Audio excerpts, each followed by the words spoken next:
What is your favorite film? Have you ever really thought about why you favor it?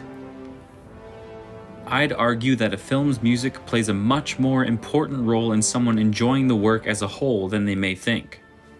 Furthermore, I think a viewer's personal connection to a film plays an equal, if not greater, part in whether they decide to cherish it or merely appreciate it. Come, Gimli! We're gaining on them! I'm wasted on cross-country. We dwarves are natural sprinters. Very dangerous over short distances. In a time where it's almost impossible to not consume copious amounts of digital media, either willingly or unwillingly, it can be easy to overlook exactly why we love the things we love. I intend to oppose that tendency in this presentation while helping you discover what makes your experience with films and music so uniquely special. They're taking the hobbits to Isengard! Saruman. In her article, Understanding the Score, Film Music Communicating to and Influencing the Audience, Jessica Green outlines a few of the most basic functions of a film's musical score or soundtrack. She actually more specifically discusses score than soundtrack, but their differences in execution don't disrupt their ability to support a story. For the purposes of consistency within this project, I'm defining a soundtrack as a collection of pre-existing music chosen to accentuate or highlight important moments of a film. And then I saw her face. I'm a believer. While a score is a collection of original compositions that can accompany a film's events more dynamically.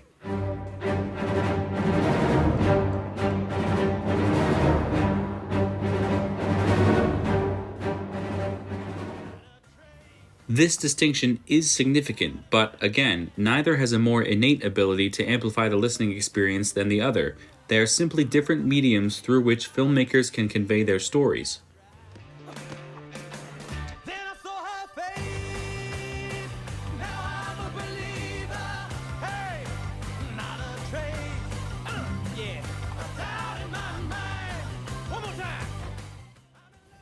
In fact, it's common for the director and composer or musical supervisor to work extremely closely on a project throughout the entire process, not just toward the end of production when the rest of the editing and sound design would happen.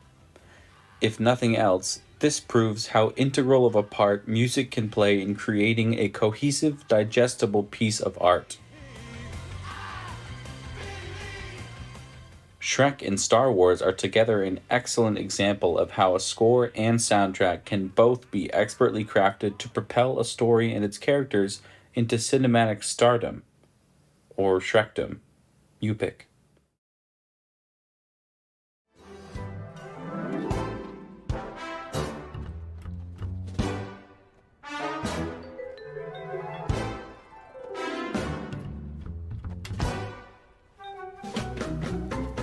So what does the music actually do?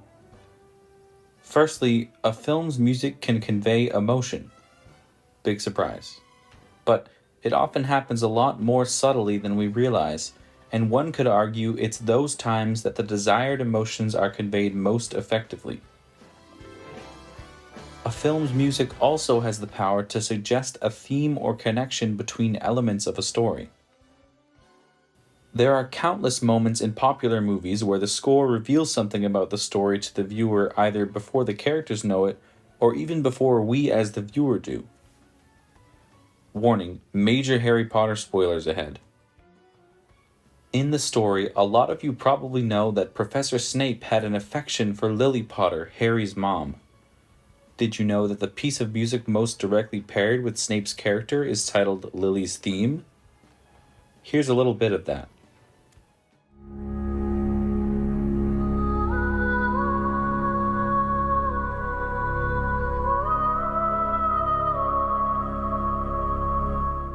Pretty beautiful, right?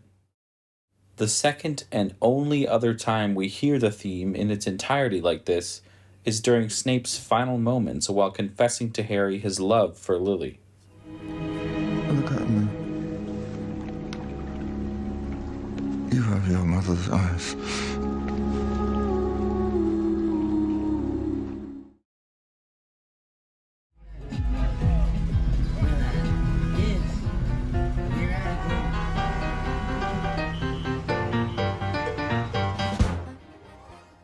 to explain how audiences use the score of a film as a tool for understanding the meaning of other channels of information within the film, Green references the insight of Kay Dickinson, a highly knowledgeable film music scholar and musicologist.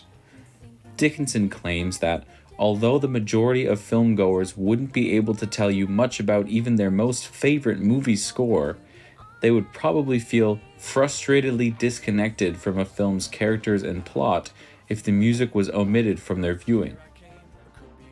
This is a noteworthy point and certainly one worth exploring on your own. Next time you sit down to watch a movie, try to imagine it without the score. You could even try watching it on mute with captions. Probably doesn't have the same effect, does it?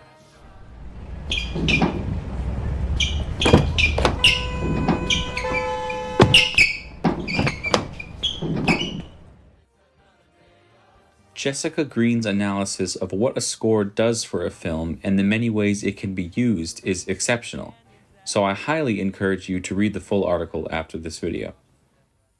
Now, I explained all of that because I think it's important to have an understanding of those ideas before you begin to consider your own experience. Because there are so many ways the score or soundtrack can be used and implemented to complement a film or other piece of visual media, it has the potential to influence you in just as many ways.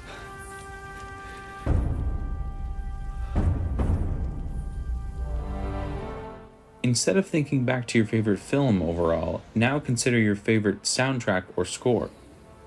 Maybe your answer is the music from your favorite film. Do you notice any connections to your identity as a college student? Do you notice any connections to your identity as a musician? How about to another demographic you're a part of?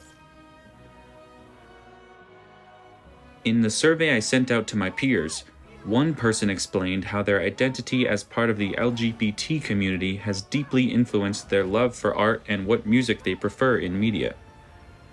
Seeing a part of themselves in some of their favorite artists and fictional characters allows a deeper connection to be made with a story.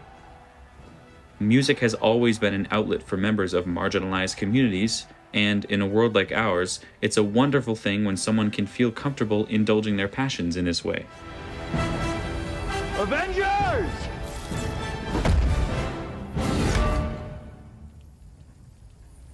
Assemble.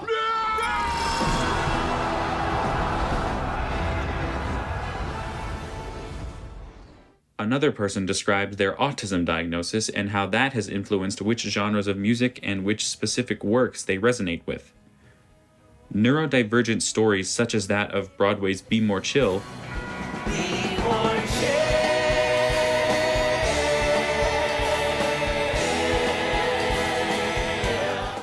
are far underrepresented in our musical community, and being neurodivergent myself, it would be lovely to see more explicit representation. That is, not just a character who seems hyperactive or antisocial, but one who is actually labeled with ADHD or autism, for example. It's a shame that a large reason we don't see the right amount of representation is because so many people view these differences as issues that need fixing. There was also a response that connected the responders' Mexican cultural heritage to their musical preferences, and another that described how their social circle has shaped their taste in film, music, and the intersection of the two. Ultimately, the main thing I want you to take from this video is a desire to investigate your identity as it relates to your musical preferences. The music of cinema is an excellent outlet for this pursuit because one could argue we have more socially and culturally rich experiences movie watching than we do just music listening. I know that, personally, I can remember far more times I've sat down with a group of friends or family to watch a movie we all have been excited to see than I can remember times I've spent a Saturday night intently listening to every track of an album with a group. Although, that does sound like a ton of fun as long as we have, refreshments. One last thing to keep in mind. Our musical identities can thoroughly reflect a lot of our personal and social values, so the next time you go to judge someone for loving The Greatest Showman, consider what the movie could mean to them. As long as you stay mindful, no feelings or hues will be hurt. Bring him home. If you want to look more into these ideas, feel free to check out some of my sources. Additionally, there are some excellent YouTube channels I took inspiration from that you should go watch if you're looking for an even more professional analysis of a film or music topic. Thank you so much for watching, and I look forward to your feedback.